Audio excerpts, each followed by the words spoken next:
Hello, friends. I wanted to try something with you and tell me if you like it.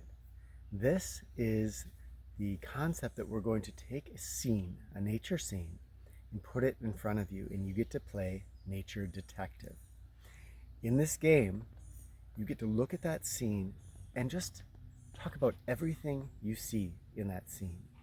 Are there weather signs? Are there wild edible plants? It might be on the level of just feeling peaceful. It seems like a great place to meditate. You might see rocks that you know are workable. What do you see that you can read with your nature literacy in that photo? When I do this, I'm going to bring up the photo and hold it there for a moment here, and you hit pause. And then look at that scene and divine everything you can.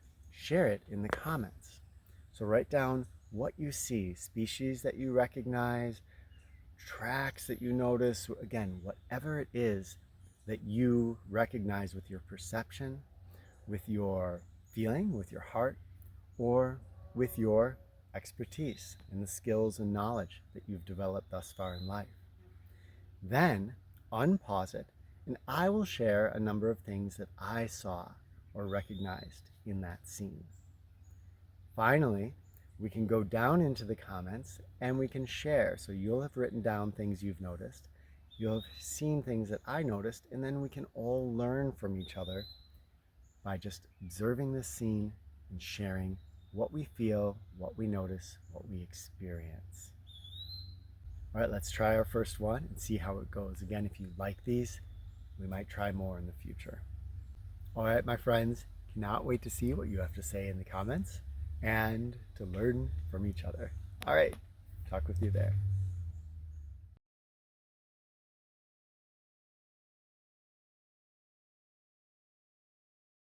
When we first look at this is basically what we call a green wall. And a green wall is a term for what people experience often when they first go out into nature and start learning about some of the different plants and animals and systems that make up the natural world. We look at this and we just see this wall of impenetrable green.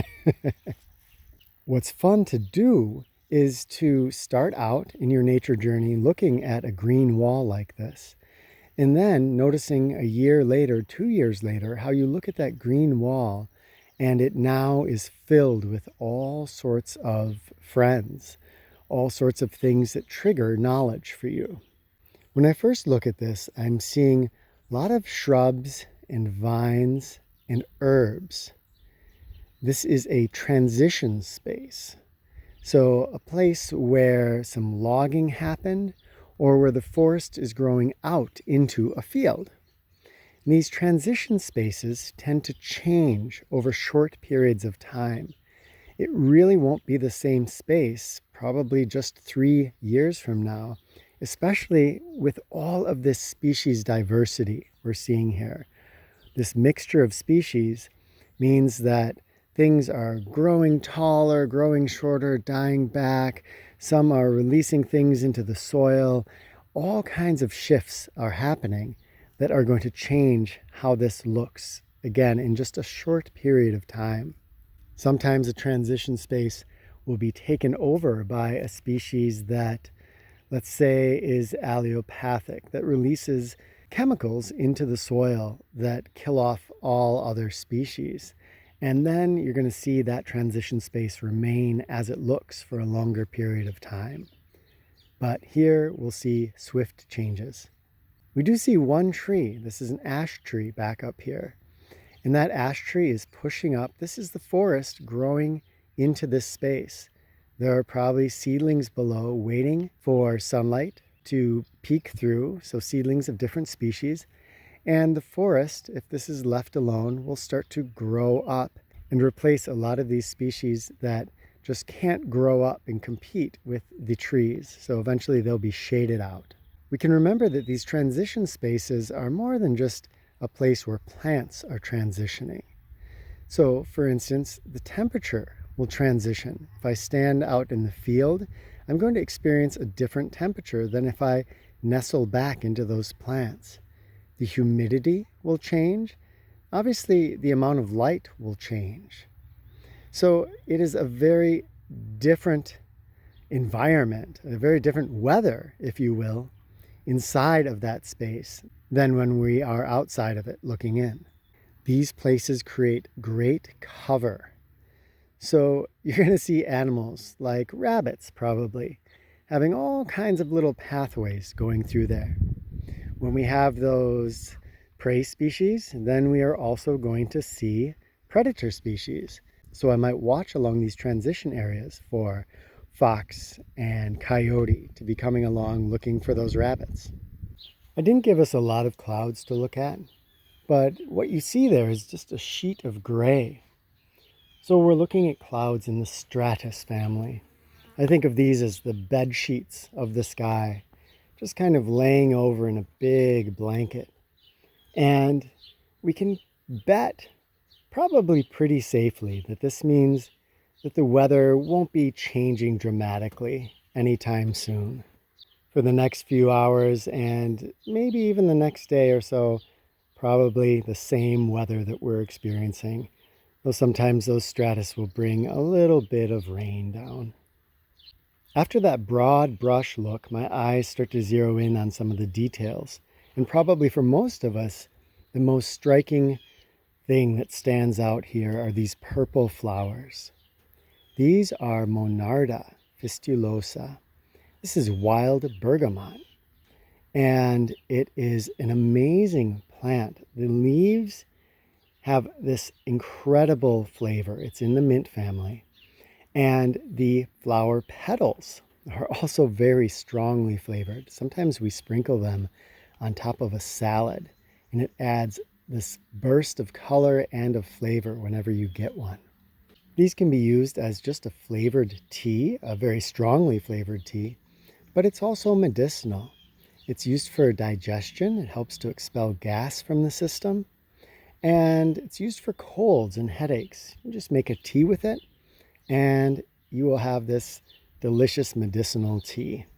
Next, my eyes go to some of the most, obvious of the green plants here. These are blackberry and black raspberry. The black raspberry is fruiting right now, and the blackberry will be fruiting later on. So these are great friends to know about. There's another plant that's fairly dominant in here, and it also has some flowers that we might notice, that white up there. This is black elder. Now those flowers we harvested earlier in the year, and we made an alcohol extraction, an alcohol tincture. And we did that by taking a jar and filling it with just the flowers from the elder, and then adding some organic vodka.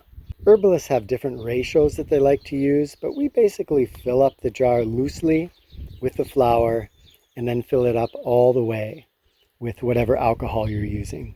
It's difficult to see in this photo, but there's also little green berries that have come out on these elders, and those are going to turn black in a little while because this is black elder.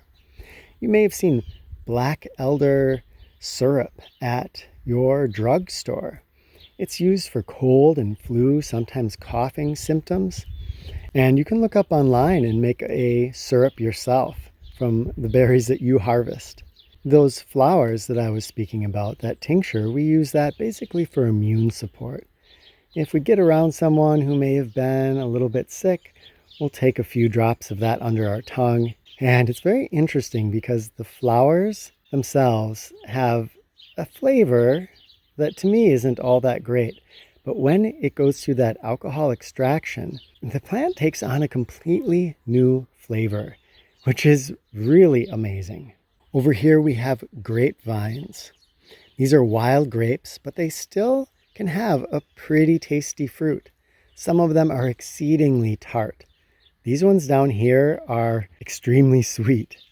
It's going to vary just by soil and individual plant sometimes. We use the leaves of these grapes to wrap dolmas, a Greek recipe, which is rice and sometimes lamb and other herbs and things that are wrapped in the grape leaves. The grape also gives us little tendrils. So on the end of the grape are little, well, tentacles essentially that are reaching out, trying to grab anything they can find. And they are tender and very sparky, kind of sour flavored. A great treat for kids. There's another white flower down here. This is daisy fleabane. You can eat this, the leaves, just raw if you want. They have a fuzzy texture to them, which some people don't appreciate. So you can throw them into a stew or a soup, or if you just put some into a salad, you're not going to notice that fuzziness. Daisy fleabane, like all plants, contains caffeic acid, but it has a higher amount of this caffeic acid. This is used in the formation of lignin. So it's how plants essentially kind of get harder over time after they're out of their growing stage. So there's that initial stage where their cells are dividing, and that is called the meristem. But after that, that caffeic acid is going to aid in laying down lignin. Daisy fleabane has a high amount of the caffeic acid. This is a stimulant, and it's an antioxidant. There's not really good research on it, but there was one intriguing study that suggests that it may protect against neurodegenerative diseases like Alzheimer's disease.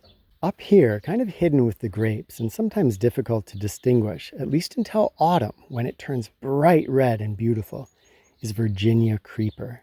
This is a plant that I'm just beginning to learn about. It's a little bit confusing because there are sources, sometimes the same source, that will say that the berries, for instance, are edible, and also that some people have extremely intense reactions, toxic reactions to the berries. So there's a wide variety of opinion about this plant. It is also reported by some people to cause dermatitis, while other people say it does not. And it is sometimes confused with poison ivy by some people. So this may be where these discrepancies come from. But to me, it is not a plant that I am extremely familiar with yet.